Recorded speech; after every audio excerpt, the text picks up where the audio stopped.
আজ থেকে ঠিক 10 দিন আগে মানে 10ই জুলাই মঙ্গল জাতি নামক একটি দাদা ভাইয়ের হাত ধরে আপনাদের সঙ্গে পথ চলা শুরু হয়েছিল আমার। পথ চলতে চলতে আমরা আজ 10তম দিনে পদার্পণ করেছি। এই 10টি দিন আপনাদের সাথে থেকে আপনাদেরকে কাছে পেয়ে আমি নিজেকে বড় ধন্য মনে করেছি। তাই নিয়ম মাপে আজ আমাদের ক্লাসের শেষ দিন। সেই ঘড়ির কাঁটায় কাঁটায় রাত 8:45 বাজা মাত্রই আমরা দাদার ক্লাসে জয়েন্ট হয়ে যেতাম এবং সেটা আমাদের অভ্যাসে পরিণত হয়েছিল। আজ সেই অভ্যাস ত্যাগ করে আবারও পুনরায় যে যার কর্মে ফিরে যাওয়ার দিন। কিন্তু দাদা আমাদেরকে শূন্য হাতে ফেরাননি, আমাদের হাতটা পূর্ণ করে আমাদেরকে উনি ফিরিয়েছেন। আমরা কিছু শিখতে পেরেছি। সেই প্রথম দিন থেকে আজ 10তম দিনে আজও একটা ক্লাস বাকি আছে, কিন্তু এই 9টা দিন ক্লাস করে আমরা কিন্তু অনেক কিছু শিখতে পেরেছি। আজ আমার 9ম দিনের চ্যালেঞ্জ। এই 9ম দিনের চ্যালেঞ্জে দাদা বলতে বলেছিলেন যে ওনার পোস্টটা যখন ফার্স্ট টাইম দেখি আমাদের ভেতরে কি রিয়াকশন হয়েছিল। আপনাদেরকে মিথ্যা বলবো না, ফেসবুক স্ক্রল করতে করতে আমি 3 থেকে 4 বার দাদার পোস্টটা দেখি এবং ইগনোর করি, কারণ ওখানে ফ্রি শব্দটা মেনশন করা ছিল। আমি ভাবলাম এটা হয়তো ফ্রি কেন লেখা আছে, এটা এমনি কিছু একটা পোস্ট।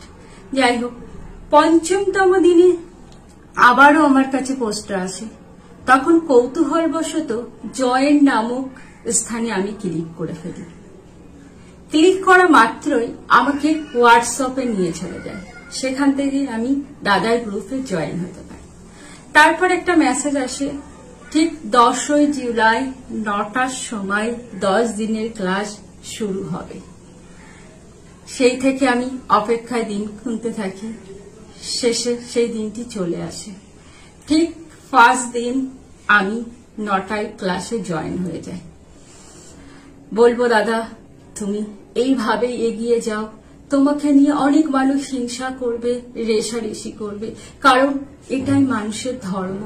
মানুষ এটা করবে। ভালো কিছু করতে গেলে অনেক কিছুকে তোমাকে ত্যাগ করতে হবে। তাই কারোর কথা মনে না রেখে তুমি সামনের দিকে এগিয়ে যাও। আমাদের মতো শত শত মানুষের শুভ কামনা এবং বড়দের আশীর্বাদ তোমার সাথে আছে। ঠিক তুমি একদিন জীবনে সাকসেস হবে। যে উদ্যোগ নিয়ে তুমি আজ এই কাজে নেমেছো, তুমি একদিন সফলতা পাবে। তাই আমার প্রত্যেক বন্ধুদের একটাই বার্তা আমার পক্ষ থেকে, আপনারা প্রত্যেকে সুস্থ থাকবেন, ভালো থাকবেন, নিজেদের খেয়াল রাখবেন, নিজেদের পরিবারকে খেয়াল রাখবেন। আজ আমি এইটুকু বলে আমার ভিডিও শেষ করছি। আর কাল থেকে হয়তো আর এভাবে চ্যালেঞ্জ দেওয়া হবে না, কারণ আজ আমাদের চ্যালেঞ্জের শেষ দিন। মনটা সত্যি ভীষণ ভারাক্রান্ত, তার মধ্যে থেকেও এক রাশ আনন্দ আমার বুকে, কারণ আপনাদের মতো সঙ্গীকে আমি পাশে পেয়েছি। এই 10টা দিন অনেক আনন্দের সাথে আমি কাটিয়েছি। সবাই সুস্থ থাকবেন, সবাই ভালো থাকবেন। নমস্কার।